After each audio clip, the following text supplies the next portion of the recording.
छोटे छोटे बच्चे अपने माँ बाप को ढूंढ रहे हैं, पूरा का पूरा परिवार तहस नहस हो गया है। किसी का हाथ कट गया। हमने एक 15-16 वर्ष का एक लड़के को देखा जो अपने बाप को लेके जा रहा था, उसका खुद का सर फटा हुआ था, खून निकल रहा था, उसके पिताजी का हाथ कटा हुआ था, वो हमें हेल्प के लिए मांग रहा। मैं खुद देखा हूँ कि ऑलमोस्ट 200 से 300 डेड बॉडीज़ में खुद देखा हूँ। डेड बॉडीज़ ऐसे हालत में थे कि 40-50 मीटर दूर ट्रैक से गिरे थे, फटाक से मतलब इम्पैक्ट इतना तेज़ था कि वो दूर जाके गिरे थे। इस केस में जो अभी का जो डेथ टोल आ रहा है 250-300 के बीच में बोला जा रहा है सरकार की तरफ से, ये आई एम सॉरी लेकिन ये बढ़ने की इसकी गुंजाइश है। डेथ टोल बहुत ज़्यादा जाएगी। सरकार एटलीस्ट इतना तो करना चाहिए कि ये जो 300-400 लोग मरे हैं, इनके जान के खातिर ढूंढना चाहिए कि एक्चुअल में रीज़न क्या है। कल का जो इंसिडेंट हुआ, ट्रेन इंसिडेंट हुआ, उसमें मैं हावड़ा से कोलकाता से ट्रैवल कर रहा था कटक को, जहाँ पे मेरा घर है। कोलकाता में मैं अपने पीएचडी रिलेटेड काम के लिए ही गया था, सैंपल कलेक्शन के लिए। मेरा फील्ड है सुंदरबन फॉरेस्ट रिजर्व। तो मैं वहाँ से जब लौट रहा था, हम 3:20 के अराउंड वहाँ से ट्रेन छूटा, कोरोमंडल एक्सप्रेस। मैं कोरोमंडल एक्सप्रेस के बिल्कुल जो पीछे जो कोच है, मैं वहाँ पे था, इसलिए हमें ज़्यादा कुछ फेस नहीं करना पड़ा। और कोरोमंडल एक्सप्रेस अराउंड 6:35 के आसपास एक बहुत ज़ोर का आवाज़ आया, तो हमें लगा कि कुछ इंसिडेंट हुआ है, कुछ एक्सीडेंट हुआ है, हमें लगा। तो 6:30 के आसपास हमें जब ये साउंड हुआ तो हम तुरंत ही उतरने के लिए रेडी हो गए कि कुछ इंसिडेंट हुआ होगा, अगर डिरेल हुआ होता तो हमें जल्दी से निकलना पड़ेगा।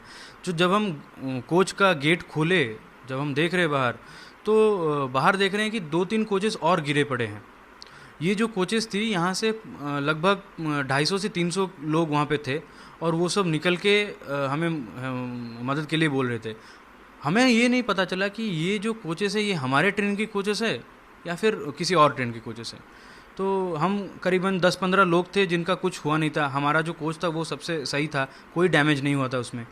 तो जब उस कोच के लोग आके मदद के लिए मांग रहे थे, तब हमें पता चला कि वो सारे कोचेस थे यशवंतपुर एक्सप्रेस के लिए, जो हावड़ा जा रही थी। तो तब पता चला कि अच्छा नहीं, हमारी ट्रेन का कुछ नहीं हुआ है, दूसरे ट्रेन का कुछ हुआ है। ऐसे में तुरंत ही हमने वहाँ पे इमरजेंसी सर्विसेज को कॉल लगाया और पुलिस को भी फ़ोन लगाया।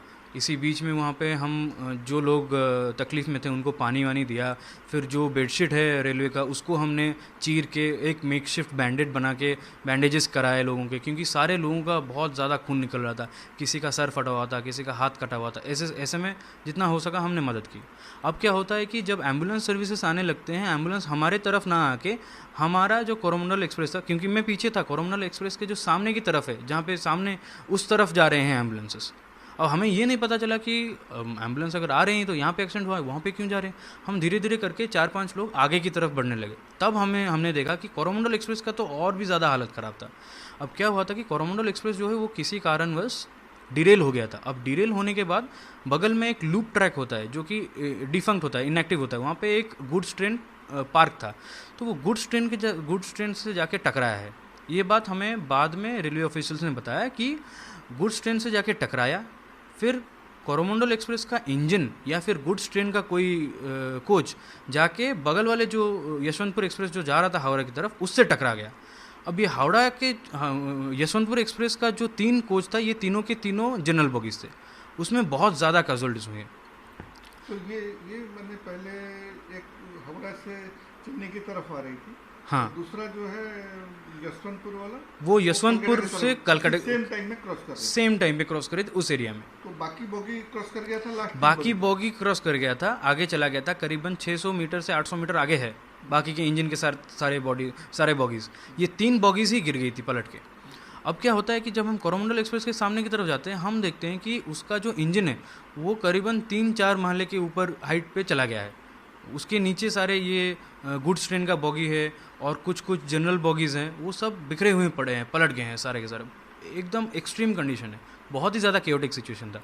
अब यहाँ पे ऐसे सिचुएशन में जब आप जाते हैं तो पहले तो ये होना चाहिए कि पहले आपको देखना चाहिए कि आप सही हैं कि नहीं। हम करीबन 15-20 लोग थे जो कि काफ़ी सही थे, क्योंकि हमारे बॉगी को कुछ हुआ नहीं था।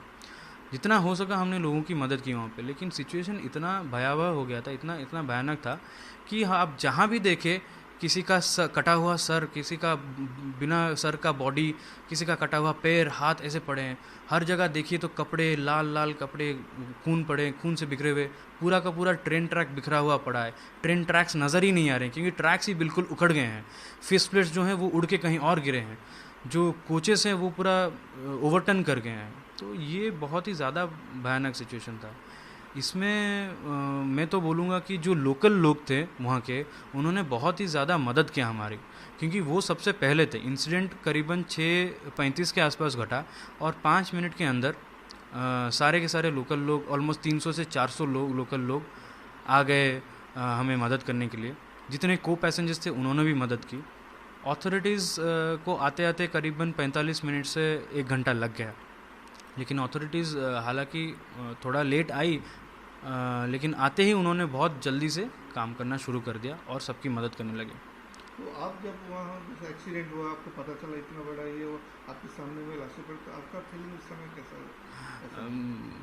उस टाइम पे जो कहते हैं एक एड्रेनलिन रश होता है, उस टाइम पे या तो करो या मरो का सिचुएशन ऐसे हो जाता है और अचानक से दंग रह जाते हैं, स्तंभ रह जाते हैं।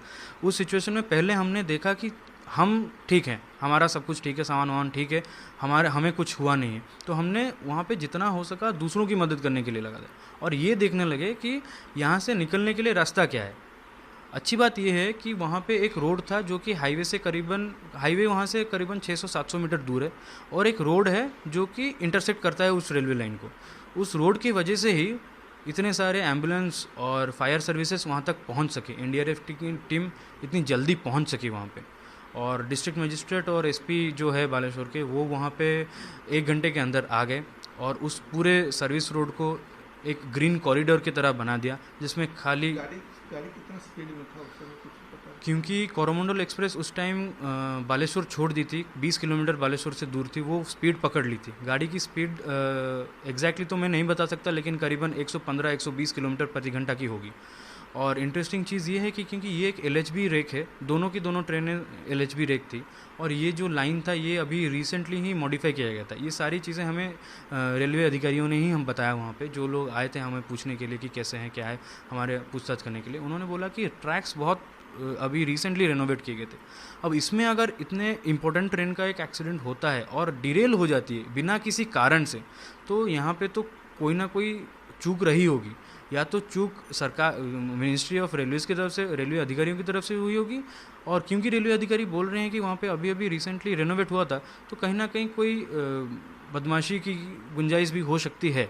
ये तो हम बता नहीं सकते जब तक इन्वेस्टिगेशन ख़त्म नहीं होती है, लेकिन अगर ऐसा कुछ होता है तो इसमें तो बहुत ही ज़्यादा कड़ी से कड़ी इसके बारे में जांच करनी चाहिए। तो सबके लिए आप सेव हो गए, क्या कहेंगे बाकी पैसेंजर के बारे में जो बच गए हैं? देखिए, सबसे पहले तो ये है कि जब हम इतने सारे डेड बॉडीज़ देखे वहाँ पे, आप यकीन नहीं करेंगे कि छोटे छोटे बच्चे अपने माँ बाप को ढूंढ रहे हैं, पूरा का पूरा परिवार तहस नहस हो गया है। किसी का हाथ कट गया। हमने एक 15-16 वर्ष का एक लड़के को देखा जो अपने बाप को लेके जा रहा था, उसका खुद का सर फटा हुआ था, खून निकल रहा था, उसके पिताजी का हाथ कटा हुआ था। वो हमें हेल्प के लिए मदद के लिए पूछ रहा था। तो इस सिचुएशन में तो दया तो आती ही है। और मैं बता रहा हूँ, जब मैं पहले 1-2 घंटे में वहाँ पे जाके लोगों की मदद कर रहा था, मैं खुद देखा हूँ कि ऑलमोस्ट 200 से 300 डेड बॉडीज़ में खुद देखा हूँ। डेड बॉडीज़ ऐसे हालत में थे कि 40-50 मीटर दूर ट्रैक से गिरे थे, फटाक से, मतलब इम्पैक्ट इतना तेज़ था कि वो एक दूर जाके गिरे थे। इस केस में जो अभी का जो डेथ टोल आ रहा है 250-300 के बीच में बोला जा रहा है सरकार की तरफ से, ये आई एम सॉरी लेकिन ये बढ़ने की इसकी गुंजाइश है।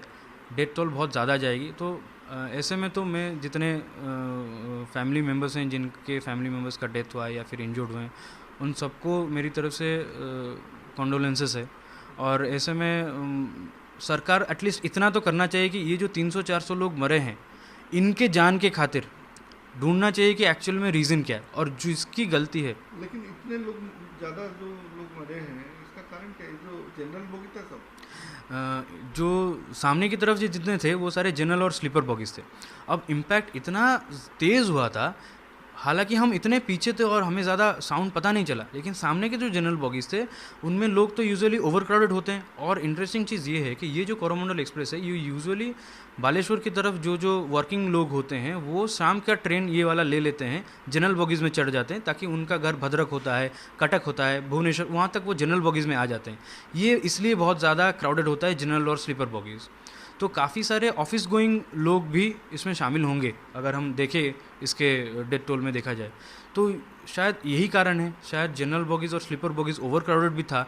लोग यूजुअली क्या करते हैं, जो दरवाजे होते हैं वहाँ पे खड़े होते हैं, वहाँ पे बैठे होते हैं, इसी वजह से वो भी बहुत ज़्यादा तेज़ तरह से उनका एक्सीडेंट हुआ है। लेकिन एक चीज़ बताइए, जैसा आप उतर गए गाड़ी से, आपको जी तो पहले पता ही नहीं चला क्या है, इतने लोग जब देखे जी। और आप बच गए तो आपको कैसा उस समय फीलिंग हुआ? सबसे पहले तो एक डर आता है, हमेशा डर आता है, लेकिन पहले आपको ये देखना है कि ऐसे सिचुएशन में जितना कामली और पीसफुली आप पेशेंट होके अपना पहले ध्यान देख लीजिए। अगर आपका कुछ नहीं हुआ है तो दूसरों की मदद कीजिए। इसलिए हम पहले तो दूसरों की मदद करने पे उतर गए। अब दूसरों की मदद करते करते जब अथॉरिटीज़ आ गए तो हमें पता चला कि चलिए अब अथॉरिटीज़ ये इस काम संभालेंगी। तब हमने ये देखा कि हम यहाँ से कैसे निकले, और निकलने के लिए पुलिस ने हमारी बहुत सहायता की है, लोकल्स ने हमारी बहुत सहायता की है। तो एक वहाँ डर, पे आप कैसा है? वहाँ पे हम हाईवे तक पैदल ही आना पड़ा हमें, और हाईवे करीबन 600-800 मीटर दूर है वहाँ से, जैसे मैंने आपको बताया। एक बार जब हम हाईवे पे आ गए तो मैं अपने घर पे कॉल कर दिया था, एक्सीडेंट होने से तुरंत बाद कॉल कर दिया था। तो मेरे पिताजी एक प्राइवेट कार का आयोजन करके वहाँ पर गए थे और मैं तुरंत वहाँ से घर आ गया।